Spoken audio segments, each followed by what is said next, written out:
Sir నమస్కారం sir. నమస్తే. Sir Jagan గారి ఋషికొండలో ఆయన ప్యాలెస్ కట్టించారు కదా, ఆ ప్యాలెస్ పైన ఇప్పుడు తీవ్ర స్థాయిలో విమర్శలు వస్తున్నాయి సార్. అంటే ప్రజాధనాన్ని చాలా మొత్తం వృధా చేసేసారు జగన్మోహన్ రెడ్డి గారు. 500 కోట్లు పెట్టి అంత పెద్ద ప్యాలెస్ కట్టారు. ఆ బాత్ టబ్కు ఆ వాష్ టబ్కు కూడా భారీ ఎత్తులో ఖర్చు చేసేసారని చెప్పేసి ఆ వీడియోల్ని మొత్తం కూడా సోషల్ మీడియాలోకి వదలడం మనం చూస్తున్నాం సార్. మరి దాని గురించి ఏం చెప్తారు సార్ మీరు? అంటే జగన్మోహన్ రెడ్డి గారు తన కోసం కట్టుకున్న ప్యాలెస్గా ప్రొజెక్ట్ చేస్తున్నారు, కానీ ఆయన తన కోసం కట్టుకుంటున్నట్టుగా చెప్పలేదు. అయితే తను ఈసారి ప్రమాణ స్వీకారం వైజాగ్లో చేస్తాను అని చెప్పాడు. ఆ మాట ఐపాక్ వారికి భరోసా ఇస్తూ మాట్లాడిన ఉపన్యాసంలో కూడా ఉంది. అవును, వైజాగ్లో మనం ప్రమాణ స్వీకారం చేయబోతున్నామని ప్రకటించాడు ఆ రోజు కూడా. అయితే వైజాగ్ నుంచి పరిపాలన అనేది ఆయన ఒక ఎజెండా అంశంగా మాట్లాడి ఉన్నాడు కాబట్టి అక్కడ సీఎం ఆఫీస్ ఉండాలి, సీఎం నివాసం ఉండాలి అని ఒక పర్మనెంట్ నివాసాన్ని ఏపీ సీఎం కోసం కట్టారు. అక్కడ జగన్మోహన్ రెడ్డి కోసం కాదు. అందులో ఉన్న ఫెసిలిటీస్ అన్నీ కేవలం జగన్మోహన్ రెడ్డి మాత్రమే అనుభవించడం కోసం కాదు, ఎవరు సీఎం అయినా అనుభవించడానికి. విశాలమైనటువంటి ఒక కాన్ఫరెన్స్ రూమ్ ఉంది, అది చూపించారు చాలా లావిష్గా. అలాగే వాష్రూమ్లు, అక్కడున్న ఫిట్టింగ్స్, టబ్బులు అన్నీ చూపించారు. అంటే ఇప్పుడు ప్రస్తుతం తెలుగుదేశం పార్టీ నాయకుల ఇళ్లల్లోకి వెళ్ళి వాళ్ళ వాష్రూమ్లోకి వెళ్ళి వీడియోలు తీస్తే అంతకంటే బెటర్ క్వాలిటీ కంటైనర్లే దొరుకుతాయి అక్కడ. బాత్ క్లబ్బులు ఇవన్నీ ఇప్పుడు ఆ చూపించిన దాని స్థాయిలోనే ఉండొచ్చు, అంతకు మించి ఉండొచ్చు, అంతకంటే తక్కువ స్థాయిలో ఉంటాయని నేనైతే అనుకోవడం లేదు. జనరల్గా ఆయన ఒక నిర్మాణం చేశాడు. ఆ నిర్మాణంలో మీరు అంటే విమర్శించదలుచుకున్నారు కాబట్టి, దాడి చేయదలుచుకున్నారు కాబట్టి చేసిన ప్రతి పనిని విమర్శించడం అనేది ఒక ప్రోగ్రాం. ఇది అపోజిషన్ని పూర్తి స్థాయిలో చంపేయాలి అనేటువంటి ప్రోగ్రాంలో భాగంగా ఎన్నికలలో గెలిచేశామనేటువంటి ఆనందం కన్నా కూడా ప్రతిపక్షాన్ని సమూలంగా నాశనం చేయాలి అనేటువంటి తపన కనపడుతోంది ఈ విషయాల్లో, పర్టికులర్గా ఋషికొండ వ్యవహారంలో. పైగా ఆయన కొంత ఫర్నిచర్ని తన ఆఫీస్ కోసం, ఇప్పుడు ప్రస్తుతం ఆయన నివాసం ఉంటున్నటువంటి ఇల్లు ఉంది కదా, అది దాన్ని కూడా ప్యాలెస్ అంటారు, తాడేపల్లి ప్యాలెస్. ఈ తాడేపల్లి ప్యాలెస్లో ఆయన కార్యాలయంగా వాడుతున్నటువంటి చోట కూడా కొంత ఫర్నిచరు గవర్నమెంట్ ఖర్చుతో నడిచింది అనేది కూడా ఒక అభిప్రాయం మాట్లాడుతున్నారు. కేవలం ఋషికొండే కాదు, ఋషికొండ ప్యాలెస్, తాడేపల్లి ప్యాలెస్ కూడా. ఈ కలిపి మాట్లాడేటువంటి క్రమంలో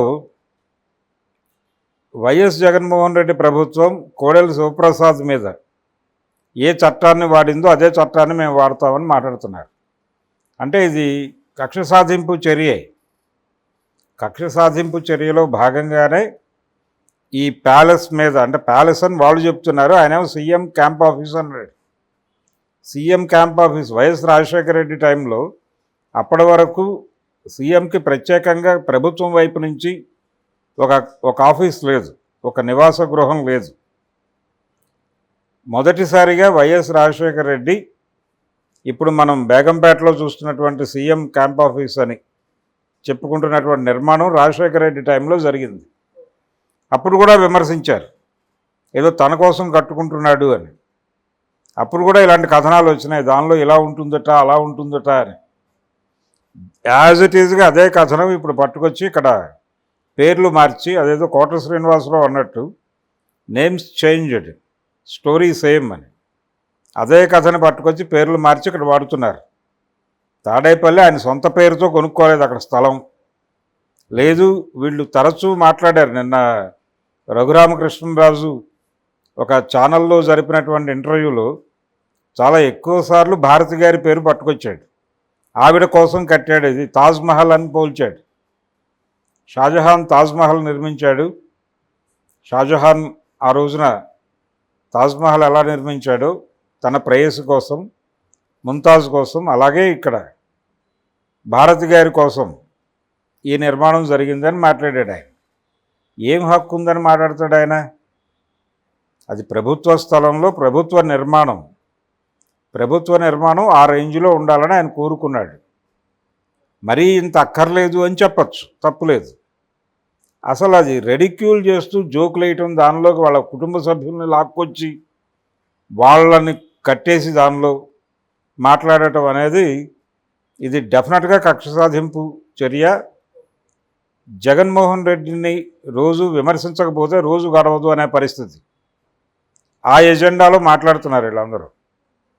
పెడితే పెట్టచ్చు.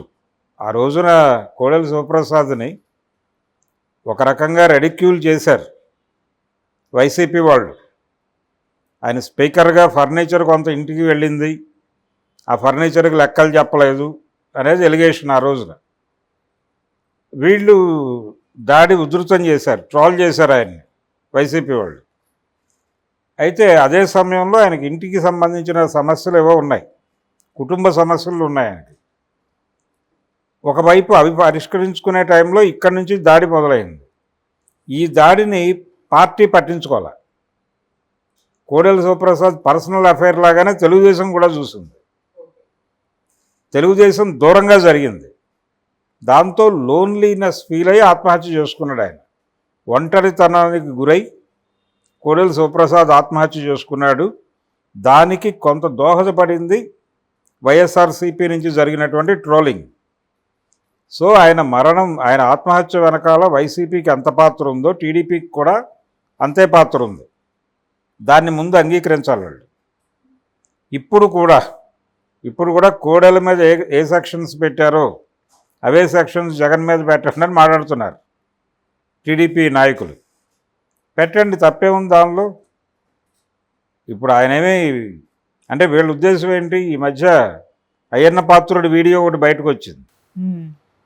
ఓడిపోయాడు తప్ప చచ్చిపోలేదు కదా, అంటే సమస్య పరిష్కారం కాలేదు కదా అని. మనకు ఒక పాత సామెత ఉంది, పిరికివాడి కంటే క్రూరుడు ఉండడు అని. అంటే ధైర్యవంతుడు ఒక దెబ్బేసి వదిలేస్తాడు, పోయి బతుకుతాడని. పిరికివాడు అలా అనుకోడు, వాడికి భయం ఉంటుంది కదా వీడితో. అంచేత వీడు చచ్చే పరిస్థితికి వెళ్ళినప్పుడు ఎందుకు బతకనివ్వాలి, పూర్తిగా చంపేస్తే మనం ధైర్యంగా బతకచ్చు కదా అని అనుకుని చంపేస్తాడు. ఆ పిరికివాడి కంటే పిరికివాడి కంటే ప్రమాదకరం మరొకడు ఉండడు అనేది సామెత. దాదాపు అదే సామెత పద్ధతిలో నడిచింది అయ్యన్న పాత్రుడి వీడియో. ఓడిపోయాడు తప్ప చచ్చిపోలేదు కదా అన్నట్టు చాలా క్యాజువల్గా ఆయన. ఇప్పుడు చంపేయటం కోసం అంటే ఆత్మహత్య చేసుకోవాలన్న మోటోలో కోడెల సెక్షన్సే పట్టుకులండి అని మాట్లాడుతున్నారండి. ఈయన కండిషన్ అది కాదు, కోడెల కండిషన్ వేరు, ఇతని కండిషన్ వేరు. ఓకే, కోడెలని ఒంటరిని చేసి అతని చావులో భాగం పంచుకుంది టీడీపీ. అది తెలియదు వీళ్ళకి, అది ఎవరు పట్టించుకోరు. ఆయన ఏ మనిషి అయినా సరే ఆత్మహత్య చేసుకోవడం అనేది ప్రధానంగా లోన్లీనెస్ వల్లనే జరుగుతుంది. అంటే ఎవరు తనతో లేరు, ఎవరు తన సమస్యలు పట్టించుకోరు అని అనిపించటమే మనిషి జీవితానికి రాజీనామా చేయాలనే నిర్ణయం వైపు నడవటం. ఆ కండిషన్ కల్పించారు మీరు. మీ నాయకుడు కూడా నోరు తెరవలేపు. చంద్రబాబు గారు కూడా చాలా సైలెన్స్ మెయింటైన్ చేశాడు. ఏం మాట్లాడితే ఎటు వెడుతుందో అన్న టోన్లో వ్యవహరించాడు ఆయన. చనిపోయిన తర్వాత చాలా గంభీరమైన ఉపన్యాసం ఇచ్చాడు అక్కడికి వెళ్ళి, అది వేరే గొడవ. ఆయన బతకటం కోసం ఆయనకు సహాయం చేసే ప్రయత్నం చచ్చినా చంద్రబాబు చేయాలి, అది వాస్తవం. అందుకని ఆ కండిషన్లో జగన్మోహన్ రెడ్డి లేడు. ఇప్పుడు ఆయనే పార్టీయే ఆయన అయి ఉన్నట్టు ఆయన. సో ఆయన ఇప్పుడు లోన్లీ అయ్యే ప్రశ్న లేదు. మీరు ఆ సెక్షన్స్ పెడితే భయపడే పరిస్థితుల్లోనూ లేడు ఆయన. ఆయనకి జైలు కొత్త కాదు, కోర్టు కొత్త కాదు. కావాలంటే అది మీరు నోటీస్ ఇచ్చిన ఉత్తర క్షణం అవన్నీ తీసుకొచ్చి మీకు సరెండర్ చేయగలడు. ఏవేవైతే మీరున్నాయని ఎలిగేట్ చేస్తున్నారో అది తీసుకొచ్చి మీకు 2 నిమిషాల్లో హ్యాండ్ ఓవర్ చేయగలడు అతను. సో అలా కార్నర్ చేసి తను ఏదో కోడెల్లాగా వేసేద్దాం అనుకుంటే కుదిరే పని కాదు. కానీ ఈ ఎపిసోడ్ ద్వారా తెలుగుదేశం పార్టీలో ఉన్నటువంటి అసహనం, జగన్మోహన్ రెడ్డి మీద ఉన్నటువంటి కోపం, జగన్మోహన్ రెడ్డి బతికుండటాన్ని చూడలేని పరిస్థితి, ఇవన్నీ ఓపెన్గా ప్రపంచానికి అర్థమయ్యేలాగా ఉన్నాయి. ఓకే.